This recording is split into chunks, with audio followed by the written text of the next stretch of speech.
Graça e paz que vem do nosso Senhor e Salvador, o Senhor Jesus Cristo. O tema dessa mensagem hoje, são duas perguntas. O irmão Pascoal sempre diz que eu trago perguntas. Eu não poderia vir sem perguntas, irmão. A primeira pergunta, eu acho que eu sei a resposta de todos vocês. De você que me assiste também.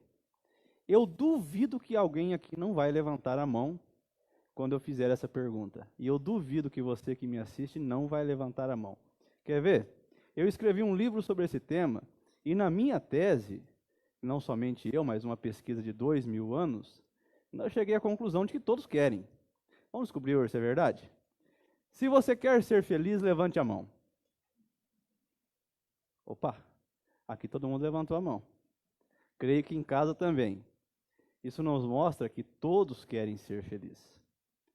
E daí, então, a felicidade ter sido o assunto mais tratado em todos os tratados de filosofia. Você pode pegar qualquer filósofo, principalmente os mais proeminentes. Sabe qual foi o assunto mais discutido por eles? Felicidade. Por isso que eu escrevi um livro intitulado O Caminho para a Felicidade. Foi a tese da minha pós-graduação. Um tratado filosófico, um tratado analisando os tratados filosóficos, mas trazendo para a teologia a fim de descobrir o caminho da felicidade na pessoa do Senhor Jesus Cristo. Mas como eu disse, o tema da mensagem era duas perguntas, uma eu já fiz. E essa foi fácil responder, a segunda não é tão fácil assim. Espero que para todos seja fácil. Mas para alguns, a pessoa vai embora, fala, poxa, que pergunta complicada. Porque se a primeira pergunta é, você quer ser feliz? A segunda é, onde você está buscando a felicidade? Às vezes essa complica. Para muitas pessoas, sabe o que elas vão dizer? Eu não sei não. Nós estamos brincando de esconde-esconde, eu e a felicidade. Eu procuro ela, ela se esconde de mim. Quando eu penso que eu chego onde ela estava, ela já está em outro lugar. Parece que eu tenho que pular de galho em galho, e quando eu chego no galho que ela estava, ela já parece um macaco. Não para em lugar nenhum, fica pulando, tá difícil. O Joel aí, que é corredor, Joel, às vezes poderia falar, opa, não estou dizendo que é o seu caso, claro, né? Ó, eu estou correndo aí, mas parece que quando eu chego ela já não está mais na rua em que eu corri, já foi para outra rua. Está difícil ter pulmão para encontrar. Eu estou dizendo isso, então, de brincadeira, mas às vezes nós vemos pessoas tirarem a própria vida. Sabe por quê? É a maneira dela de dizer, desistir de ser feliz. Desistir de procurar a felicidade, não encontro a felicidade. Não aguento mais sofrer. Vou tirar a minha vida. Não suporto mais a tristeza. Então, eu quero trabalhar com vocês o texto do Evangelho de João, capítulo 7, versículos 37 a 38. Pensando nessas duas perguntas, você quer ser feliz? Onde você está buscando a felicidade? Evangelho de João, capítulo 7, versículos 37 a 38, nós lemos assim. No último dia, o grande dia da festa, levantou-se Jesus e exclamou, se alguém tem sede, venha a mim e beba. Quem crer em mim, como diz a Escritura, do seu interior fluirão rios de água viva. Onde que Jesus disse essas palavras? Em uma festa. E olha que é uma festa de uma semana. Qual foi o dia que Jesus disse essas palavras? No último dia. Chamado também de o grande dia. A festa dos tabernáculos, conhecida como festa das colheitas, ou Sukkot, devido ao significado original hebraico Sukkah, em que o plural pronuncia-se Sukkot. É uma festa mais conhecida hoje como a festa Sukkot do que como festa dos tabernáculos. Na Bíblia lemos mais festa dos tabernáculos ou das colheitas. Hoje ela é mais conhecida pelos israelitas como Sukkot. acontece em outubro, início ali de outubro, eles estarão festejando esta festa agora, uma semana de festa. E no último dia, o grande dia, Jesus se levantou à vista de todos e leu e disse essas palavras que hoje lemos aqui. Se alguém tem sede, venha a mim e beba. Quem crer em mim, como diz a Escritura, do seu interior fluirão rios de águas vivas. Nós nunca vamos compreender o que Jesus disse se nós não entendermos o significado do contexto dessa festa. Nós nunca vamos compreender nem as palavras, o porquê que Jesus disse, se alguém tem sede. Que sede é essa? Nós não vamos compreender, se nós não compreendermos o significado. Vamos lá. Primeiro que essa é uma das 3 grandes festas de Israel. Junto com a Páscoa e junto com o Pentecostes, forma as 3 grandes festas de Israel. Foi ordenada por Deus nos tempos de Moisés, em Levítico 23. Você encontra lá, se você ler Levítico 23, Deus ordenando essa festa. Então não foram eles quem decidiram fazer, foi Deus quem ordenou, assim como as demais festas. O objetivo dessa festa era relembrar o tempo da peregrinação no deserto e o sustento dado pelo Senhor ao seu povo. Afinal de contas, foram 40 anos de peregrinação. Deus cuidou de cada um, então eles relembravam, até para contar para os seus filhos. Não podemos nunca nos esquecer de que às vezes nós cometemos uma falha que nós não podemos cometer, que é contar aos nossos filhos as bênçãos de Deus. E Deus ordena de uma forma mais prática possível. Manda fazer uma festa, para que nessa festa a família inteira relembre aquilo que ele fez. Para se lembrar só de uma coisa: o Deus que protegeu lá atrás é o Deus que protege hoje. O Deus que deu sustento lá atrás é o Deus que dá sustento hoje. O Deus que tomou na mão o seu povo é o Deus que toma o seu povo na mão hoje. Aquele Deus que provê salvação e provê libertação e provê sustento é o mesmo Deus hoje. Então Ele quer que nós contemos as bênçãos, só para nós não nos esquecermos de que somos dependentes assim como aquela geração. Só é uma dependência diferente, ninguém aqui está no deserto. Mas a vida é um deserto. Podemos não estar no deserto literal, mas a vida é um deserto. De vez em quando nós passamos por algumas situações que relembram bem um deserto. Mas Deus quer lembrar uma coisa: eu sou o mesmo Deus. Eu não mudei nada. Então Ele ordena uma festa somente para contar, para os filhos lembrarem, para os filhos verem que Ele é o Deus dos seus pais, o Deus dos antepassados, é o seu Deus, é o Deus da sua família. Não é interessante isso? Era uma festa que durava uma semana. Dormia-se em tendas nesses dias. Pastor Sinésio, quando eu preparava essa mensagem, eu lembrei do senhor. O senhor ia ficar se achando nessa festa.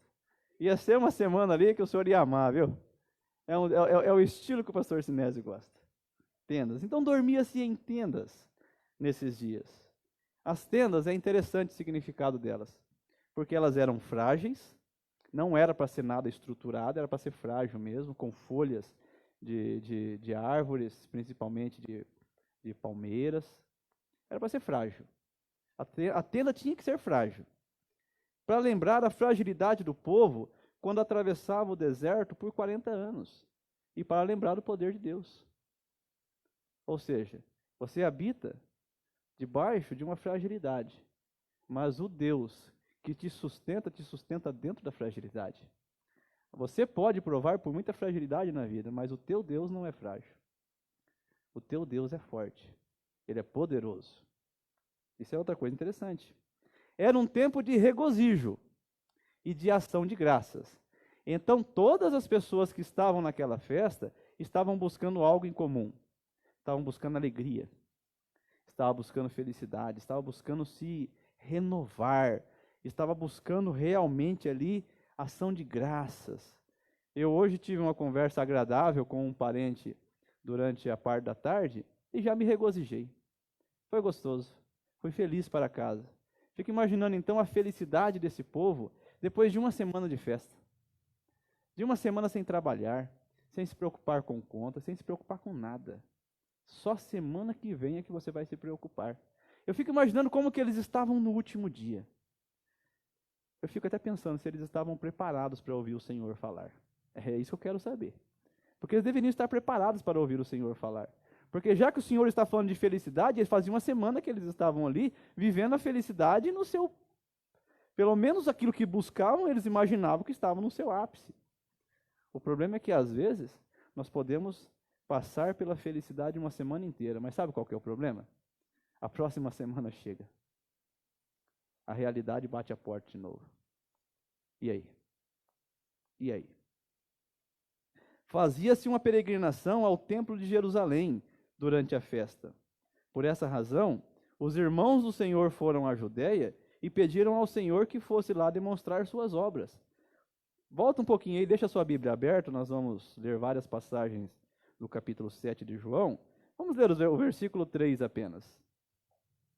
Dirigiram-se, pois, a ele os seus irmãos e lhe disseram: Deixa este lugar e vai para a Judéia, para que também os teus discípulos vejam as obras que fazes. Depois nós vamos perceber que isso daqui, na verdade, foi uma forma até de ridicularizar o Senhor, os próprios irmãos dele. Se você não sabe do que eu estou falando, é só ler o versículo 5, ó. Pois nem mesmo seus irmãos criam nele. Olha o primeiro indício de problema aqui, ó. Todos peregrinavam, pelo menos uma vez na semana, ao templo. E eles iam peregrinar. Estavam dizendo para o Senhor, vai também. Eles buscavam ação de graça, regozijo. Mas como é que estavam tratando o Senhor? Vai vendo aí o problema. Vai acompanhando. Habitar em tendas por ocasião dessa festa era visto pelos rabinos como algo que lembrava os Salmos 27, 5, que diz: Pois no dia da adversidade, ele me ocultará no seu abrigo, no interior do seu tabernáculo me acolherá, ele me porá no alto de uma rocha. Então eles entendiam literalmente que o Senhor cuida dos seus, no interior do seu abrigo. Como o tabernáculo ele era visto como um abrigo do Senhor, e é por essa razão que João utilizou a mesma palavra do tabernáculo para dizer que o Senhor esteve na terra, quando ele disse, ele tabernaculou entre nós, é que o problema é que a nossa tradução geralmente diz que ele habitou entre nós. Mas o original não diz que ele habitou. O original diz que ele tabernaculou.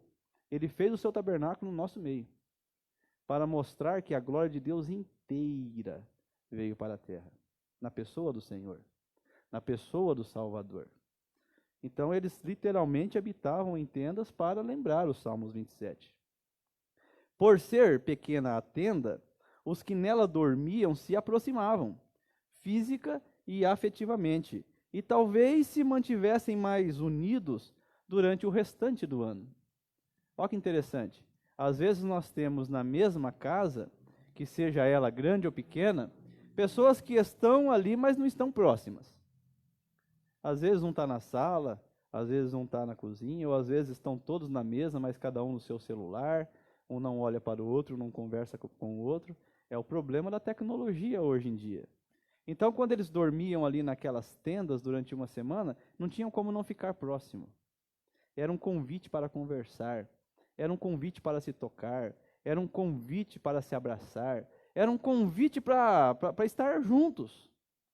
E quem sabe durante o ano eles continuassem vivendo essa proximidade. Como nós somos pessoas que facilmente nos esquecemos dos bons desafios da vida, talvez fosse passando o ano e eles fossem se distanciando de novo. Então, quando chegasse o ano que vem, o que eles iam fazer de novo? Se aproximar. Então, a ideia também era que eles se aproximassem.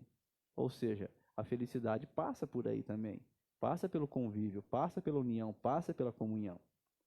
Pois bem, de acordo com a lei, a cobertura do tabernáculo deveria ser feita de forma que se pudesse ver as estrelas. Nesse teto, infiltrava a chuva e o vento, porém, penetrava a luz do sol e o céu poderia ser visto pela família. E a tradição judaica reza que para um lar ser feliz, ele precisa ver o céu. Sabia disso? Se você quer ter uma casa feliz, você precisa enxergar o céu. De onde que a tradição judaica tira isso? Tira lá do tempo da tenda, onde de dentro da tenda você podia ver as estrelas, você podia ver o céu, a habitação de Deus. e se lembrar que acima de você e acima da sua família existe um Deus Criador, que é maior que você, que está acima de você, e que é dali que vem a sua bênção e a sua felicidade. É isso que eles planejavam. As refeições eram feitas dentro das tendas, e com isso as famílias comiam juntas. Então, quando você vai ler o Salmo 133, é 133 mesmo? Vamos lá, Salmo 133.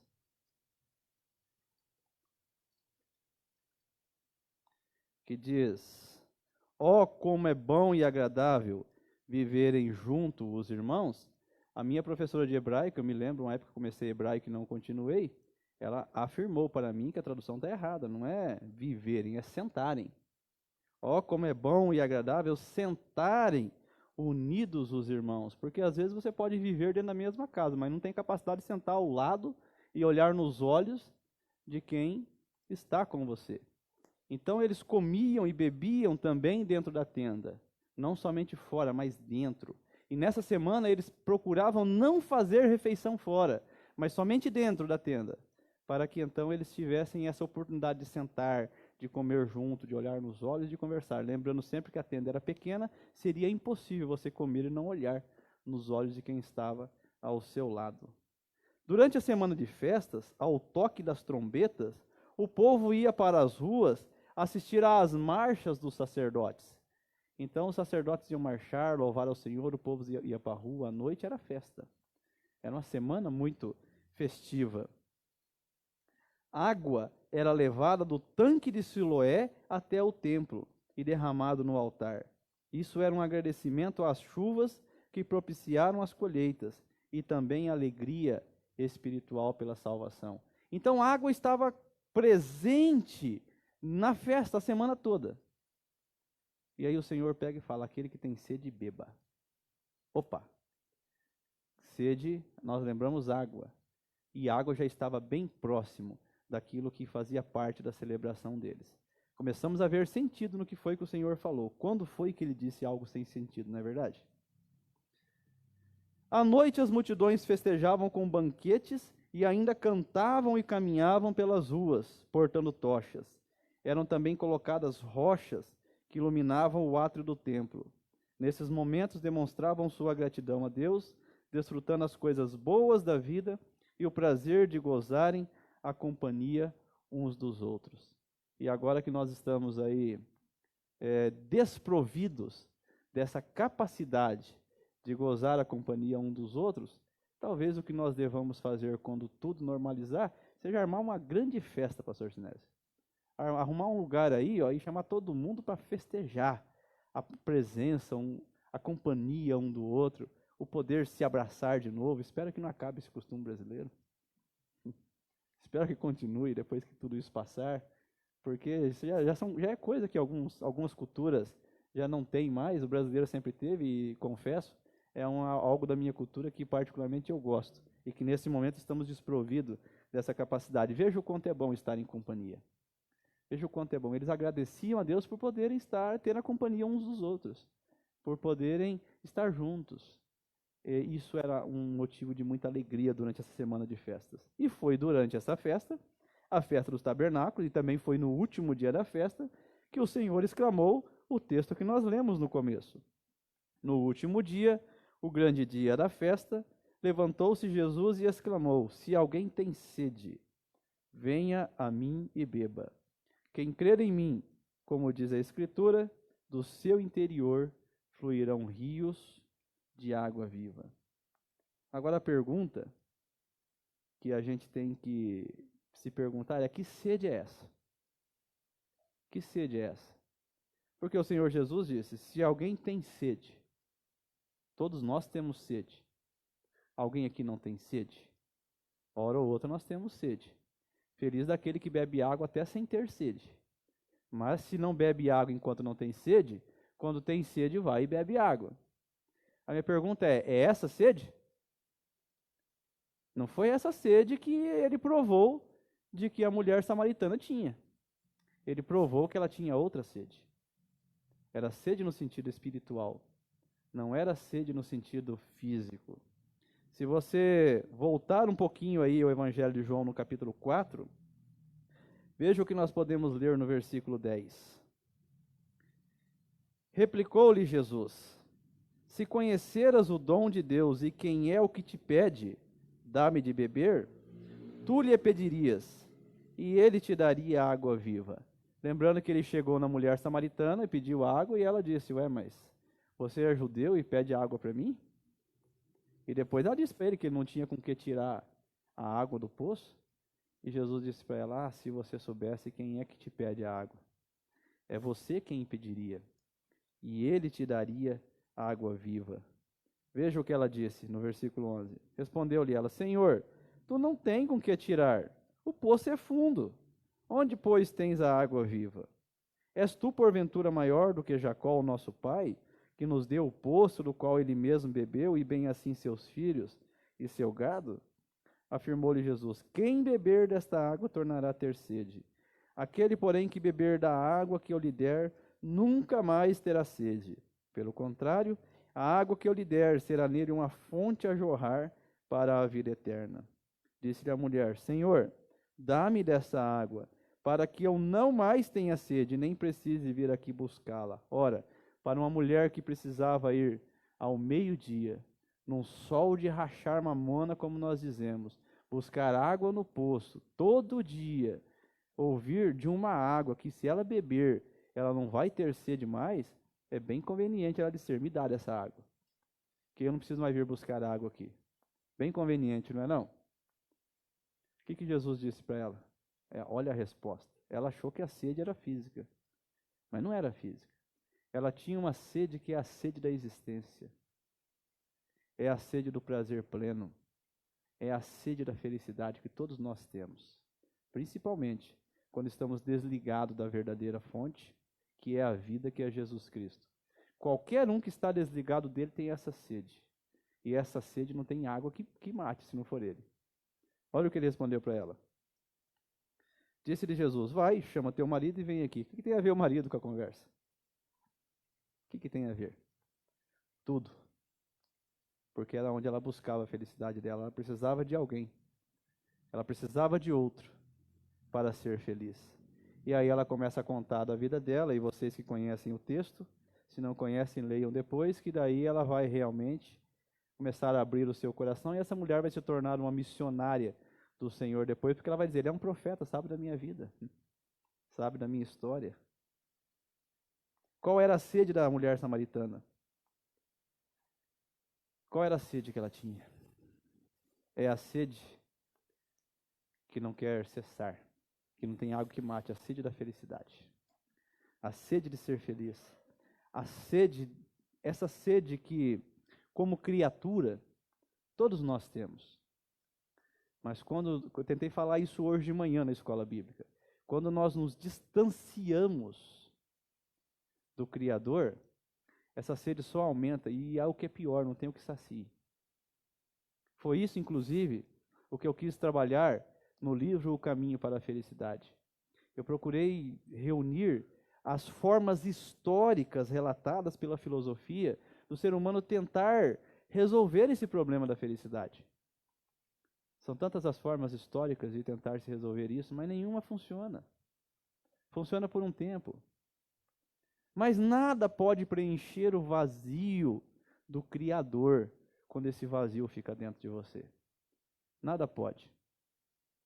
Foi por isso que esses dias eu ouvi um relato de uma pessoa que antes de se matar, disse para a sua irmã: eu não aguento mais.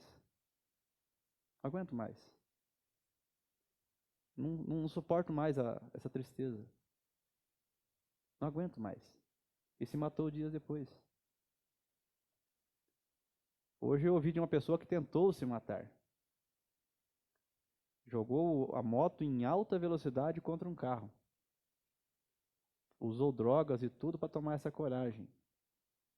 Ele não morreu. Poderia ter morrido. Mas tudo tentando fugir do quê?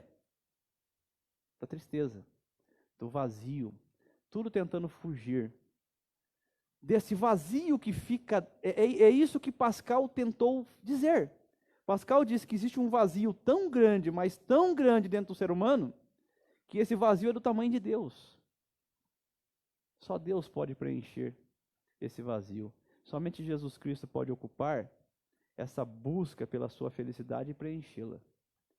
Em outro lugar você não vai encontrar, ninguém vai encontrar. Será que os frequentadores daquela festa também tinham sede igual à mulher samaritana? Será que todos queriam ser felizes? Será que o objetivo de estar ali uma semana não era recarregar a bateria, não, para poder aguentar as pressões da vida? Eu acho que sim. Da mesma forma como aquela mulher buscava ser feliz, eu penso que aqueles que estavam frequentando ali buscavam ser felizes da mesma forma. E estavam no lugar que eles julgavam ser o mais propício, uma festa ordenada por Deus. Afinal de contas, se eu for em uma festa ordenada por Deus, então eu vou ser feliz. Quantos hoje em dia não trazem isso para a igreja cristã? Se eu for na igreja, tudo vai ficar bem. Na igreja se fala de Deus, se fala de Jesus, é o lugar certo para eu ir. Eu vou lá e vou ouvir, vai ficar tudo bem. Só de vir fica tudo bem? Só de ir àquela festa e ficar uma semana se divertindo, ficava tudo bem?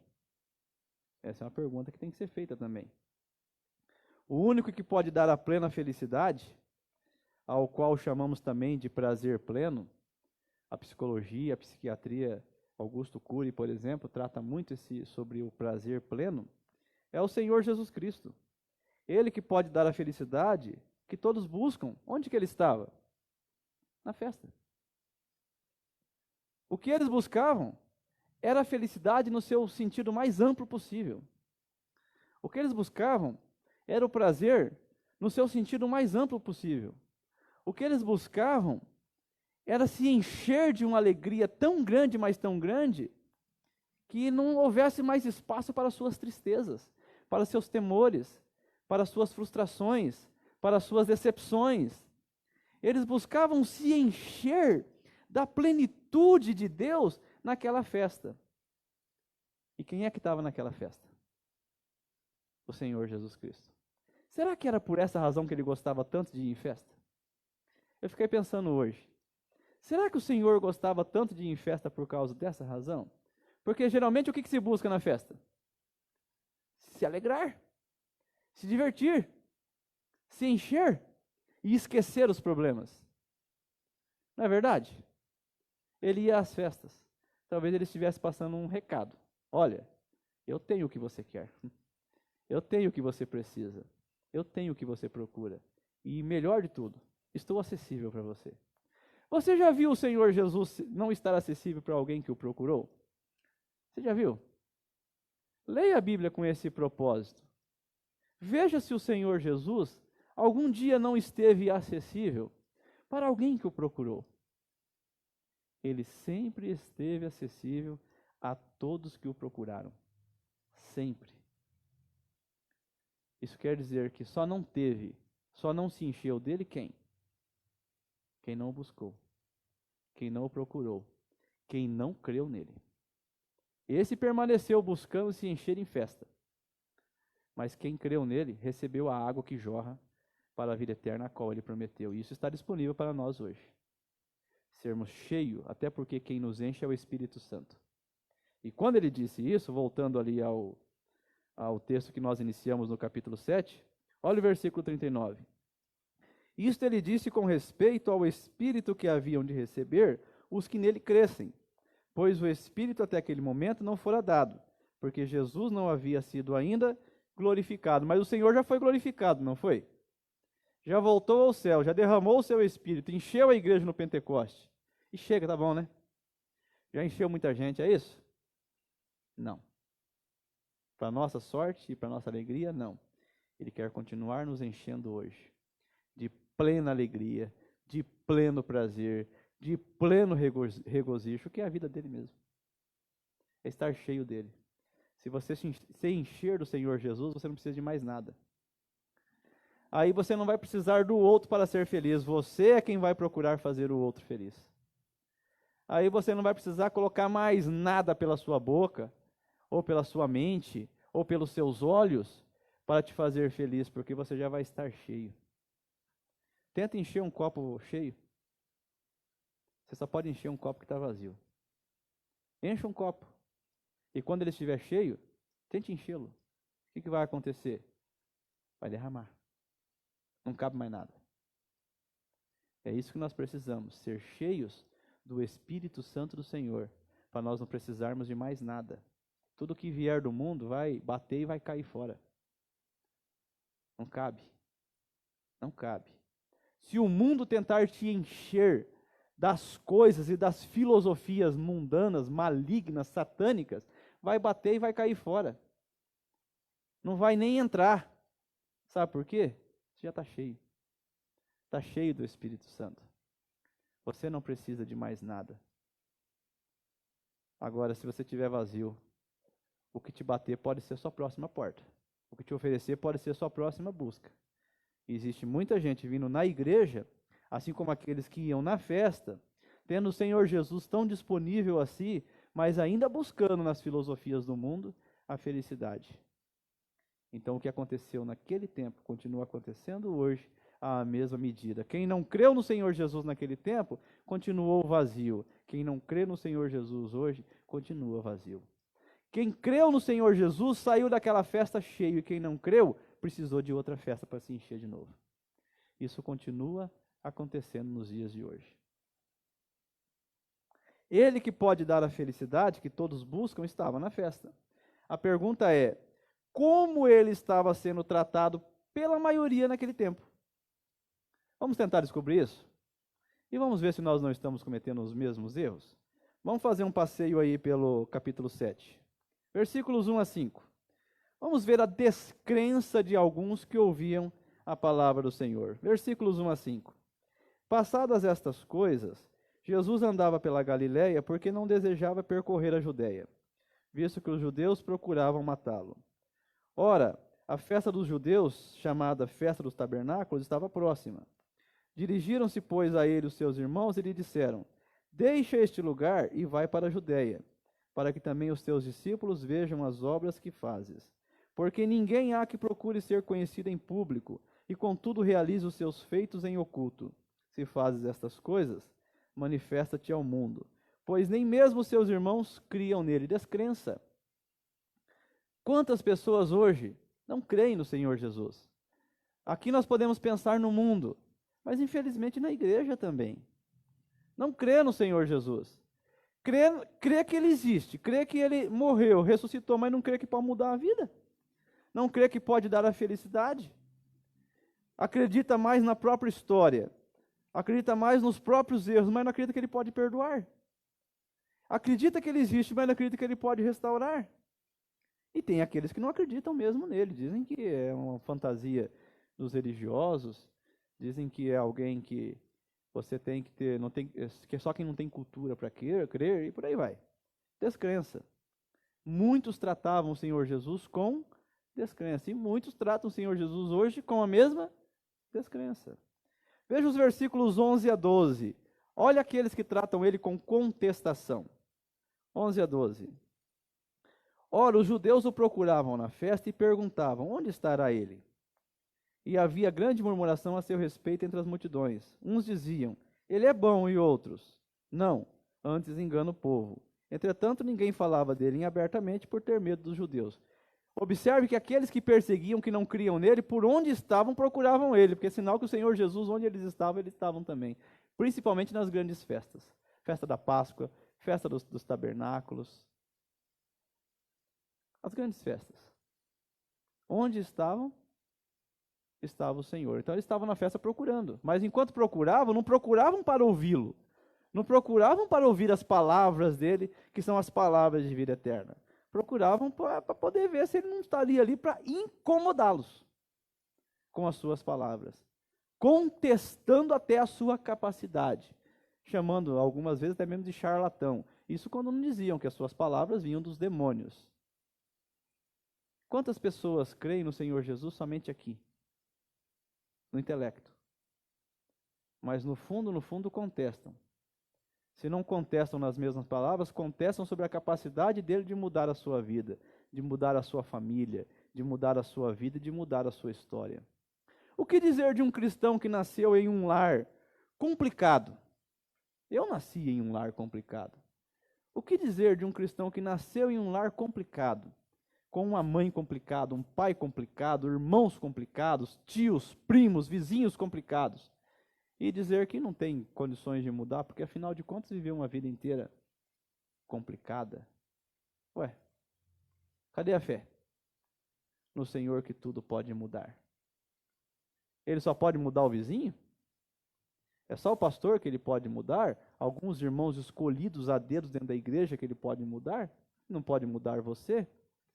Cadê a fé no Senhor Jesus? Muitos creem nele aqui. Aí eu creio, intelectualmente, mas no coração não crê. No coração contesta a capacidade dele de agir na própria vida. Como se ele escolhesse aqueles a quem fazer bem e escolhesse aqueles a quem não fazer nada. Muitos tratam o Senhor Jesus assim ainda hoje. Tratavam naquele tempo e o tratam assim ainda hoje. Não mudou nada. Vamos ver os versículos 16 a 20. Vamos ver o cinismo de alguns naquele tempo. Versículos 16 a 20. Respondeu-lhe Jesus: o meu ensino não é meu, e sim daquele que me enviou. Se alguém quiser fazer a vontade dele, conhecerá a respeito da doutrina, se ela é de Deus ou se eu falo por mim mesmo. Quem fala por si mesmo está procurando a sua própria glória, mas o que procura a glória de quem o enviou, esse é verdadeiro, e nele não há injustiça. Não vos deu Moisés a lei? Contudo, ninguém dentre vós a observa. Por que procurais matar-me? Respondeu a multidão: tens demônio? Quem é que procura matar-te? Cínicos. Cinismo. Eles queriam sim matar o Senhor, de fato mataram.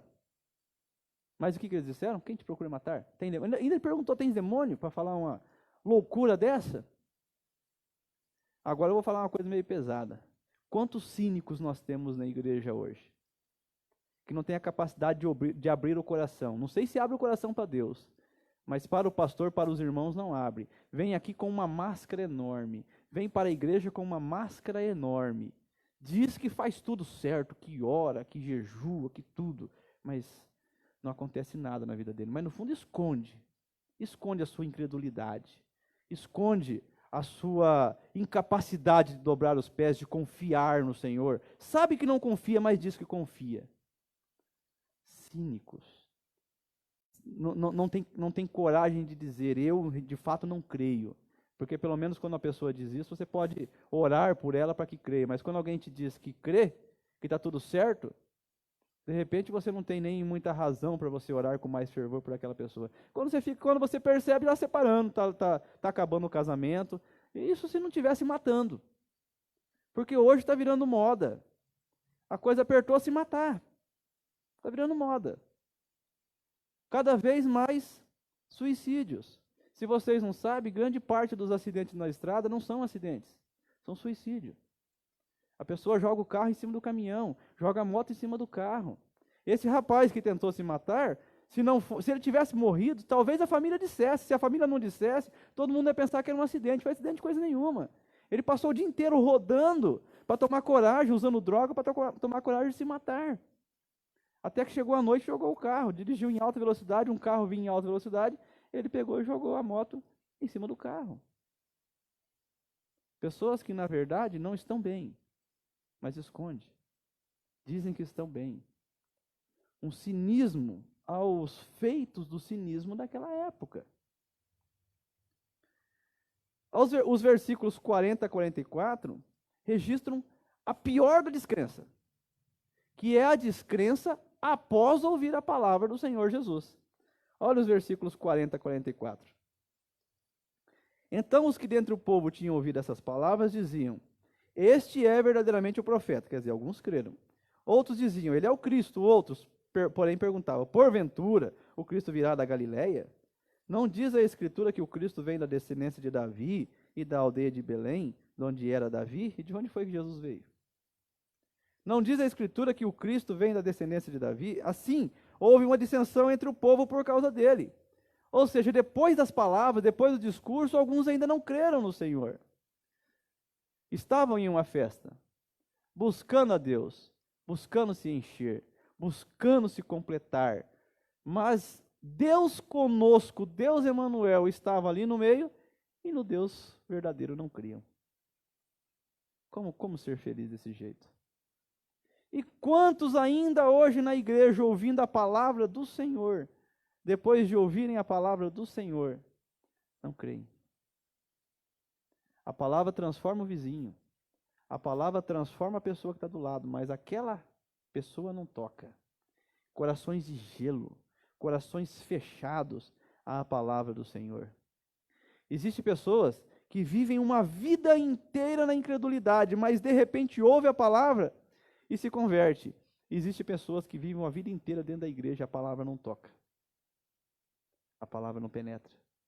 A palavra não chega ao mais profundo das emoções, das frustrações, dos medos. Passa a vida ouvindo palavras que transformam, mas nunca guardam elas dentro do coração. Essa é a pior incredulidade. A incredulidade que acontece depois de ouvir a palavra do Senhor. Porque talvez o incrédulo que nunca tem ouvido, quando ouvir, ele se converta. O duro é o incrédulo que permanece incrédulo depois de ouvir as palavras do Senhor. E isso tudo aconteceu onde? No meio de uma festa espiritual. Uma festa de uma semana. Um lugar propício para se buscar a Deus, ordenado pelo próprio Deus, para ser realmente o encontro do seu povo com Ele. Então Deus envia a si mesmo, na pessoa do seu Filho, para estar com eles, para falar a eles, e eles põem o Senhor de lado. Será que isso acontece conosco hoje? Será que isso acontece na igreja do Senhor hoje em dia? Você vem à casa de Deus, ou você abre a live para poder ouvir a palavra de Deus na sua casa. Mas quando Deus se manifesta por sua palavra, quando o Senhor se manifesta pelo seu poder através da sua palavra, você põe de escanteio, essa palavra não é para mim. Isso é duro demais. Isso não é que tem que falar com o outro, não é comigo. É o outro que é problema, não sou eu. Essas pessoas estavam na grande festa, queriam ser felizes, mas como tratavam quem pode dar o prazer pleno e contínuo, que por sinal estava no meio deles e falando a eles? Como tratavam? O que acontece quando fazemos a mesma coisa? O que acontece? O que acontece conosco quando nós fazemos a mesma coisa? Eu sugiro a vocês a leitura do livro de Augusto Cury, O Mestre dos Mestres. Eu até iria ler uma parte aqui, mas estou vendo que o horário está bem avançado. Vou deixar a leitura para lá. Acho que eu vou gastar uns 10 minutos fazendo a leitura e o horário já extrapolou um pouco. Mas eu sugiro essa leitura. Porque ele faz uma análise, eu vou resumir ela aqui em menos de um minuto. Como que Jesus foi tratado naquele tempo por quem o ouvia? Isso nós já analisamos. Pela palavra de Deus já analisamos. Ele tenta fazer uma comparação de como que Jesus seria tratado hoje em uma conferência promovida pelos psiquiatras, pelos psicólogos, para tratar o problema da depressão. Ali estariam presentes os grandes laboratórios com suas grandes inovações, seus grandes medicamentos que giram bilhões de dólares por ano. E de repente eles estariam apontando as inovações científicas do século XXI para tratar a depressão, mas sem dar qualquer pista de como preveni-la, porque ele, como psiquiatra, afirma que a psiquiatria moderna não tem a menor pista de como prevenir a depressão. Eles têm até alguma pista de como tratar através de remédio, mas como prevenir, não. E aí, então, no último dia da conferência, chega o Senhor Jesus, se levanta e diz: se alguém tem sede, venha a mim e beba. Quem crer em mim, como diz a Escritura, de seu interior fluirão rios de água viva. Então ele tenta fazer uma análise do que essas pessoas fariam com ele. Ele está dizendo realmente que ele pode dar o prazer pleno para quem crer nele? Quem é esse que desafia a ciência? Morto ele não seria, devido à democracia que habita, pelo menos no nosso país hoje em dia. Mas que ele seria expulso daquele congresso, ele seria.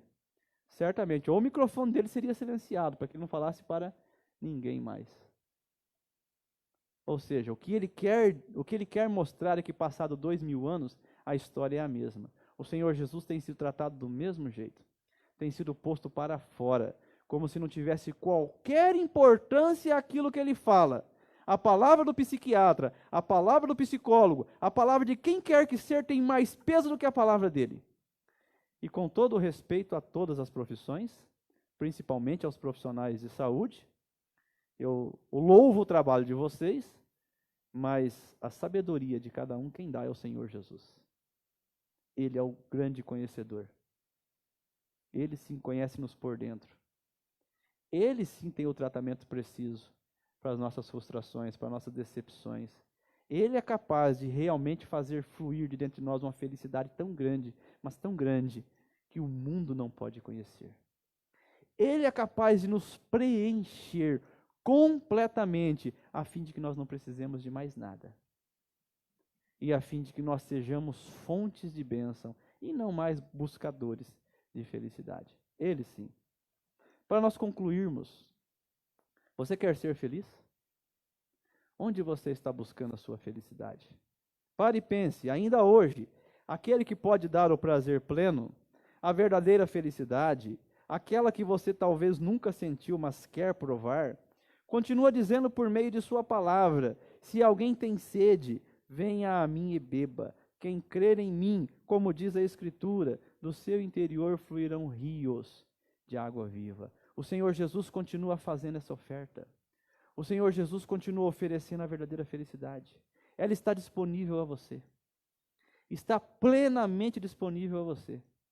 E Ele está tão próximo de você, como Ele estava próximo de todas aquelas pessoas que estavam na festa. Então, o que você precisa responder é como que você tem respondido a essa oferta. Se você, depois de ouvir tudo isso, você tem que responder se você ainda vai precisar de coisas como sexo, bebida, drogas, cigarro, comida, dinheiro, propriedade, conforto e tantas coisas, as quais você precisa para ser feliz. Ou se você realmente precisa do Senhor Jesus, porque Ele é quem dá a plena felicidade e faz com que todas essas coisas tenham o seu devido valor, no seu devido lugar e no seu devido tempo. Por que que o sexo tem sido tão desvirtuado? E eu estou falando dele, porque se você não percebeu, acesse o UOL todo dia. Eu acesso todo dia para ver as notícias, acesse o UOL todo dia e tem um espaço reservado para o sexo ali, todo dia naquela coluna. Sexo na pandemia é o assunto. Por quê? Por que que o sexo está tão em evidência? Porque quando o ser humano tira Jesus da sua vida, ele precisa de alguma coisa para preencher. E muitos preenchem com o sexo, assim como alguns com as drogas, assim como alguns com o cigarro, assim como alguns com diversos prazeres. Enquanto que todas as coisas, quando Jesus está dentro do seu coração, cada uma assume o seu devido lugar. E aí você descobre que não precisa mais de cigarro, que faz mal à saúde, que não precisa mais de bebida, que faz mal à saúde, que não precisa mais de drogas, que destrói os seus neurônios, que não precisa mais dessas coisas. Então pare e responda à pergunta: você quer ser feliz? Onde você está buscando a felicidade? O Senhor Jesus continua bem próximo de você, como Ele estava naquela festa dizendo: eu quero fazer você feliz, eu quero encher você de felicidade. Deus abençoe a sua vida e que você consiga realmente responder às perguntas que aqui foram feitas e refletir, meditar se você quer verdadeiramente ser feliz ou não. Deus te abençoe e te dê uma boa semana.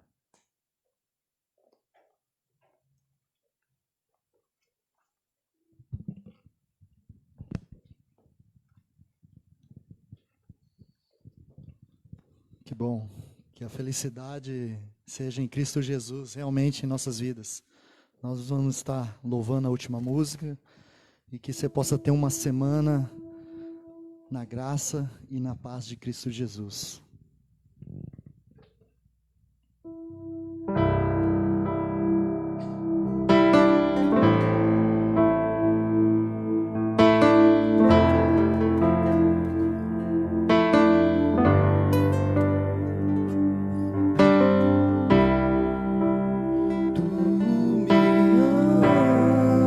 Como sou, mas não me deixa como estou. Seguir teus passos sempre vou, rumo ao encontro do teu amor. O teu amor é maior